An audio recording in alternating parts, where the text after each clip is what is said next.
Kirksey Nix, the alleged leader of the Dixie Mafia. What is the real story? I was a boss of nothing. I was a kid trying to learn everything I could from the older guys.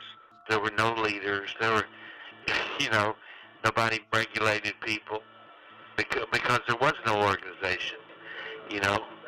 Dixie Mafia was an invention. That's the voice of Kirksey Nix, who's serving a life sentence in El Reno prison in Oklahoma.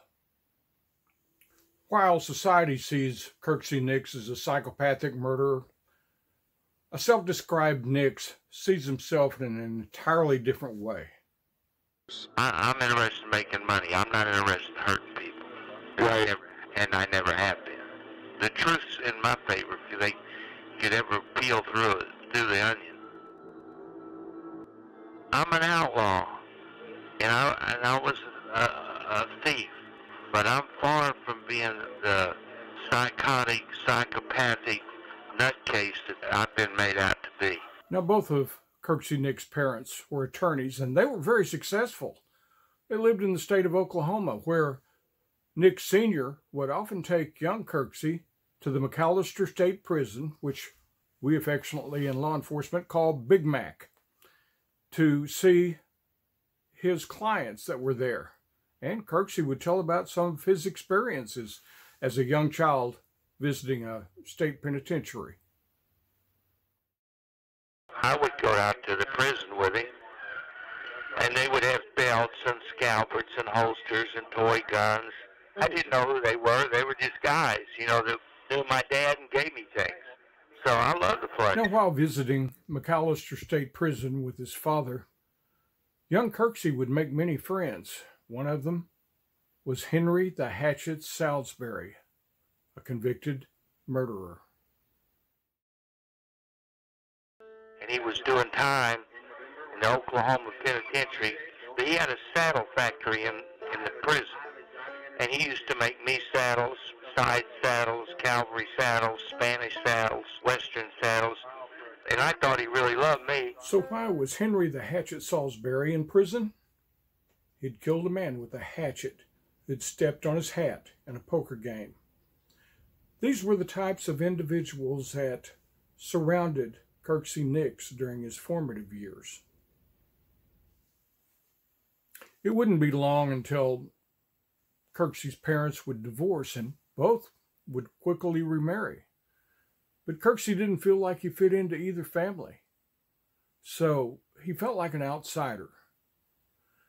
Even so, both of his parents continued to think of his future and wanted him to be an attorney.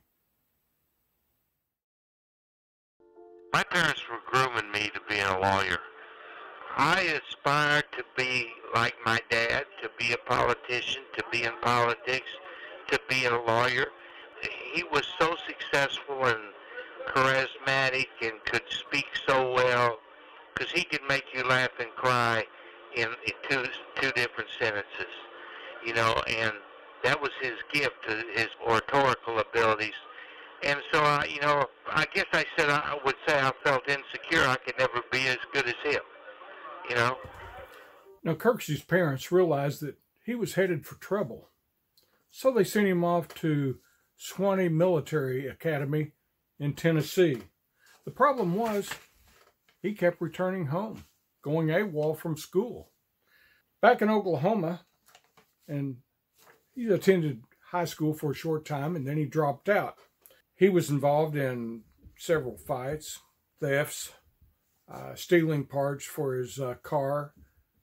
In 1962, at age 19, he was arrested for the first time for theft, but the charges were later dropped. It was about this time that Kirksey Nix joined the U.S. Air Force. Some say it was a voluntary act, that he was just wanting to find a direction in which to take his life.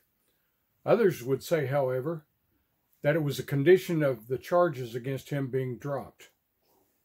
Whatever the truth is, we may never know. I've never questioned Kirksey Nix's intelligence. He was very smart. I tested for, what my abilities were, and based on my test results, they wanted me to go to electronics school, and that's what I did.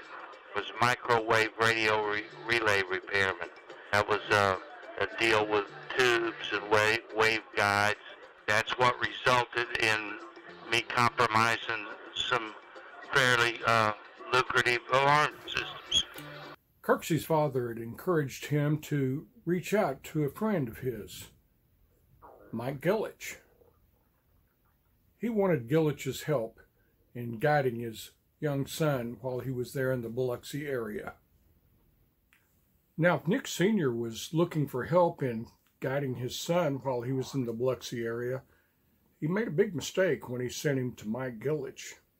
Mr. Mike, as he was known in the Biloxi area and especially among the criminal world, owned a bunch of seedy motels, nightclubs, and gambling houses on the Strip in Biloxi. It didn't take Gillich long to recognize the criminal inside Kirksey Nix Jr. It wouldn't take him long to lead him down the wrong path. Be sure and subscribe and hit that bell so that you'll get notifications of new videos when they're released.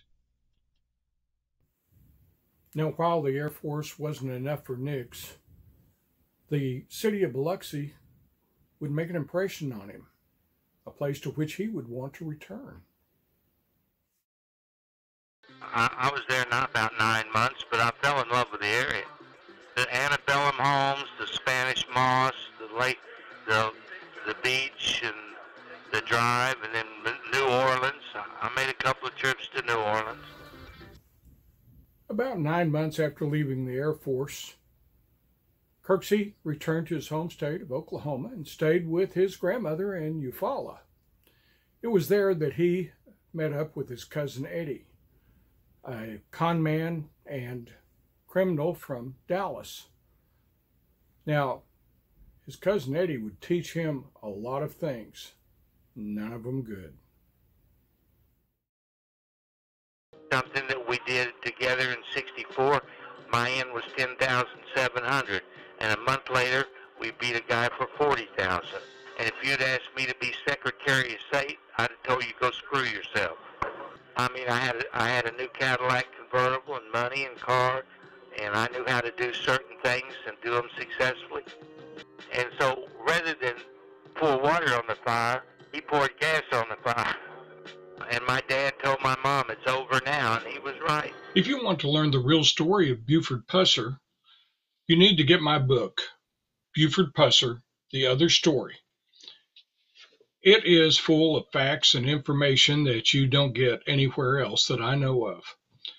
It's the story as told by the people who live their own parts in the real tale. It's full of photographs, documents, lots of interesting things to see, and it pretty well outlines everything from Buford's birth up until the time of his death, and even after that, because the family became embroiled in a lot of lawsuits over his legacy.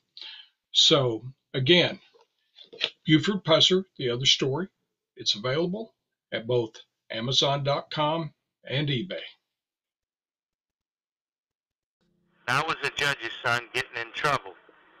So there was more publicity and more scrutiny on what was being done. He would get his name in the paper on account of me, and I would get my name in the paper on account of him. The brothels were a community of criminals and lesbians and gays and social outcasts. It was a community all in itself. That is the voice of LaRae Sharp. Now, Sharp's mother ran a brothel in Fort Smith, Arkansas in the mid-'60s. It was a place that Junior would frequent often. It was wild. It was real wild. The Johns would come and go, and the dope dealers would come and go, and the card games would be upstairs and lasting for 3 days, and a lot of stories about people getting chased after and shot at, and people coming and bringing their cars, and they got bullet holes in the cars and machine guns in the trunk. I mean, it was like Goodfellas. There was money and drugs and weapons everywhere. I met Kirksey at the age of 10. He was one of my brother-in-law's criminal run-in buddies, and they did everything from the grifting lifestyle, robbing houses, you name it, and they did it. And it was as though different people had different specialties. They might do a drug deal. You go find the people that got the drug connections. Or if they were going to rob a place of all its furs, they would hijack the trucks. That's their specialty, you know. And I remember they were going to have this big poker game with this very wealthy man, and they put a camera in the ceiling in the light fixture so that they could see anyone's cards. And then they had this little electronic beeper that the guy up there would beep, and whoever was at the table had this electronic thing on their leg. And then, of course, that scores the newest legend of Kirksey Nicks, you know. It's now 1966, and Junior moves back to Biloxi. But it won't be long until he's in trouble again. He's suspected of 2 murders in 1967, the most notable being that of Pauline PUSSER. 4 months later, he would be suspected of killing Harry Bennett, a gambler there in Biloxi. Harry Bennett was found shot to death in front of his Biloxi apartment. Bennett was sent to testify against 2 other crime figures. Bennett never made it to court.